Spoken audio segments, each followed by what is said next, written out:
မဲ့မင်္ဂလာပါအခုကျွန်တော်တို့ Charlotte North Carolina နီး Indianapolis ကိုခရီးသွားနေတာဖြစ်ပါတယ်အချိန်ကတော့မနက်3 နာရီဖြစ်ပါတယ်အခုကျွန်တော်တို့လိုင်းကောင်းထဲမှာဝင်နေတာဖြစ်ပါတယ် Hello everyone we're on the way from Charlotte to Indianapolis we are now traveling in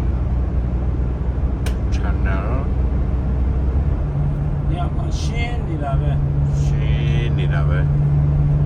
ဒီချင်းကြတော့ရှုပ်ဒီဘာမှဘေးကိုလည်းမမြင်ရဘူး နိုင်ကောင်းထဲမှာခရီးသွားနေတာဖြစ်ပါတယ်ခင်ဗျာ အန်းတယ်နော် ဟုတ်တယ်ကျွန်တော်တို့ကားတွေမရှိပါဘူးကျွန်တော်တို့ကားတစ်စီးပဲဖြစ်ပါတယ်